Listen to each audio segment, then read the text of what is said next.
Hello aviation enthusiast. मैं captain Jaydev Dange वोस्टा academy से आज आपसे बात करने वाला हूँ कि आप पायलट कैसे बन सकते हो। अब पायलट बनने में काफी सारे रूल्स और रेगुलेशंस, काफी सारे प्रोसीजर्स और स्टेप्स होते हैं। अब जो पहला रिक्वायरमेंट है आपके लिए वो है क्लास 2 मेडिकल। तो क्लास 2 मेडिकल क्या होता है?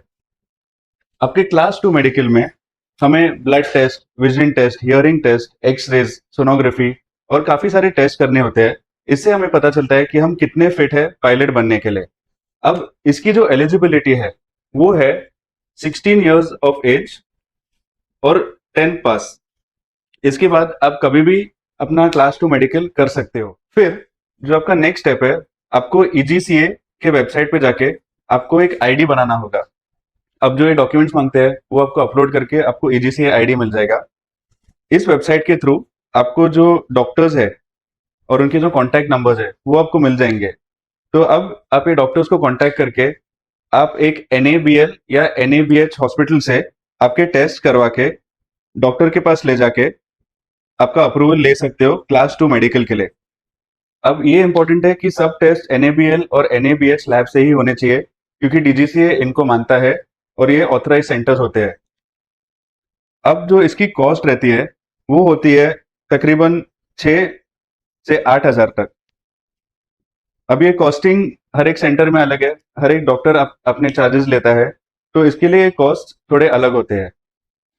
अब क्लास 2 मेडिकल करने के बाद जो हमारा नेक्स्ट बेसिक रिक्वायरमेंट है वो है 12th पास करना फिजिक्स और मैथ्स के साथ। अब जो साइंस के बच्चे हैं जिन्होंने शायद से पीसीबी लिया हो, तो वो एनआईओएस जो कि ओपन स्कूलिंग है उसके थ्रू मैथ्स का एग्जाम दे सकते हैं। बाकी जो कॉमर्स और आर्ट्स के बच्चे हैं जिनको पायलट बनने का जो सपना है वो भी पूरा कर सकते हैं एनआईओएस के थ्रू फिजिक्स और मैथ्स के एग्जाम देके। अब जो बेसिक रिक्वायरमेंट है डीजीसीए का वो कहता है कि आपको सिर्फ पासिंग मार्क्स की जरूरत होती है, पर हमें आगे जाके एयरलाइन में काम करना है। तो एयर इंडिया और विस्तारा फिजिक्स, मैथ्स और इंग्लिश में टोटल 60% एग्रीगेट मार्क्स मांगता है। तो अगर आपके 60% से ज्यादा मार्क्स है तो आप सारे एयरलाइंस के लिए एलिजिबल हो जाते हो, आपकी मार्केट में कोई भी अपॉर्चुनिटी मिस नहीं होगी। पर डीजीसीए का या कोई और एयरलाइन का ऐसे कोई भी रिक्वायरमेंट नहीं है कि आपको 60% चाहिए। तो आपके कुछ अपॉर्चुनिटीज मिस हो जाएंगे, पर बाकी जो एयरलाइंस है या जो प्राइवेट एयरक्राफ्ट है आप उस पे जॉब ले सकते हो। जो कैडेट प्रोग्राम है उसकी रिक्वायरमेंट है 51%। अगला जो हमारा स्टेप है वो है एक कंप्यूटर नंबर जनरेट करना। ये कंप्यूटर नंबर हमें डीजीसीए के परीक्षा के वेबसाइट से मिल जाएगा। अभी अप्लाई करने के लिए आपको अपना photo, signature, age proof, address proof, 10th और 12th के जो मार्कशीट और पासिंग सर्टिफिकेट्स है वो अपलोड करने होंगे। इसके बाद कंप्यूटर नंबर जनरेट होने के लिए 1 से 3 महीने लग जाते हैं। अब मेडिकल और 12th के बाद आप डायरेक्टली फ्लाइंग के लिए भी जा सकते हो, पर मैं रेकमेंड करता हूँ कि आप अपने डीजीसीए के ग्राउंड क्लासेस और अपने एग्जाम्स कंप्लीट करके फिर फ्लाइंग पे चले जाना। अब जो सब्जेक्ट्स होते हैं डीजीसीए के वो है air navigation, metrology, air regulations, technical general, technical specific और आरटीआर। अभी जो पहले 5 सब्जेक्ट है वो डीजीसीए कंडक्ट करता है और आरटीआर डब्ल्यूपीसी कंडक्ट करता है। एयर नेविगेशन में आप इंस्ट्रूमेंट्स के बारे में पढ़ते हो, मेट्रोलॉजी में आप वेदर के बारे में पढ़ते हो, एयर रेगुलेशन में जो रूल्स और रेगुलेशंस है उसकी जानकारी आपको मिलेगी। टेक्निकल जनरल में हम एरोडायनामिक्स की पढ़ाई करते हैं। टेक्निकल स्पेसिफिक में जो आप फ्लाइंग क्लब में एयरक्राफ्ट उड़ाओगे उसकी पढ़ाई होती है। और आरटीआर में आप एक रेडियो कम्युनिकेशन की एग्जाम देते हो।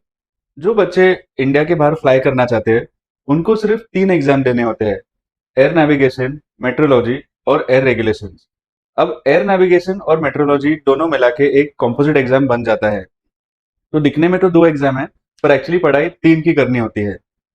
इसमें आपको टेक्निकल जनरल की पढ़ाई नहीं करनी होती है, पर मैं रेकमेंड करता हूँ कि आप टेक्निकल जनरल की पढ़ाई करके जाओ, क्योंकि जब आप वापस इंडिया आओगे, आप इंडिया में फ्लाई करोगे, तो ये सब्जेक्ट हमारे एयरलाइंस, हमारे इंस्ट्रक्टर्स पूछते ही है।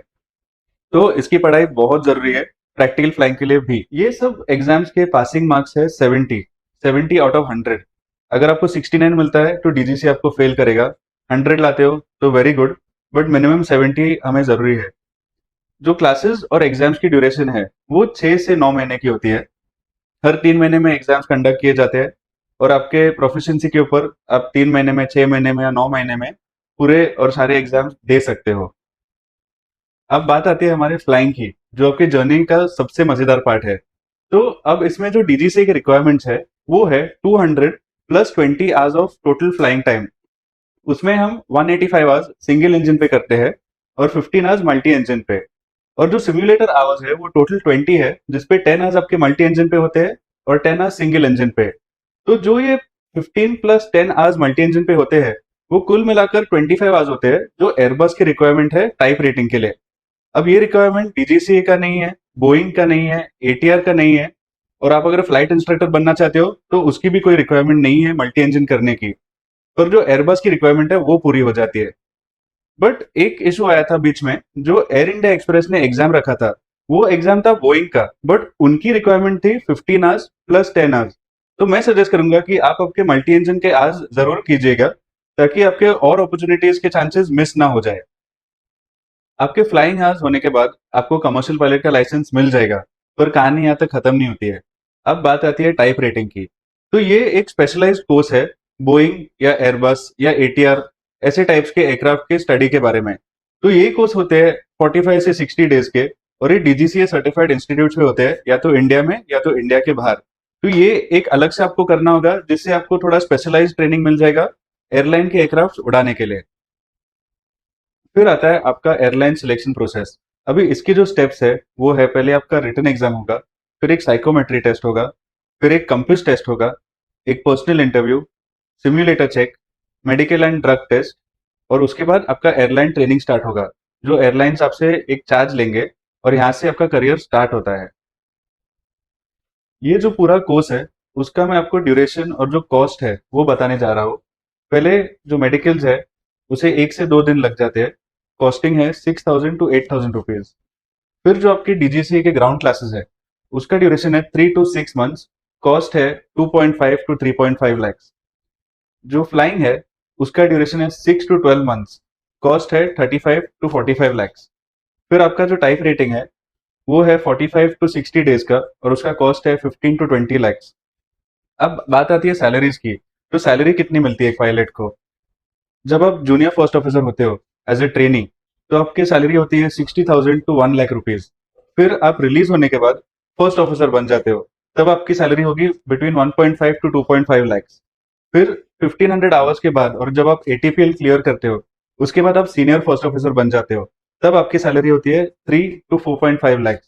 फिर उसके बाद आप कैप्टन बनोगे, एलटीसी बनोगे, टीआरआई, डीई, बहुत लंबी कहानी है। तो उस बारे में जैसे आप प्रोग्रेस करोगे आपके करियर में, आपको वैसे इसके बारे में और जानकारी मिलती जाएगी। मेरे साथ डेमो लेक्चर के लिए और वन ऑन वन काउंसलर आपको स्क्रीन पे मिल जाएंगे। ऐसे ही और इन्फॉर्मेटिव वीडियोस के लिए वोस्टा एकेडमी को यूट्यूब और इंस्टाग्राम पे फॉलो कीजिए। Dream and believe, we will help you achieve. Wishing you all the success in your aviation career.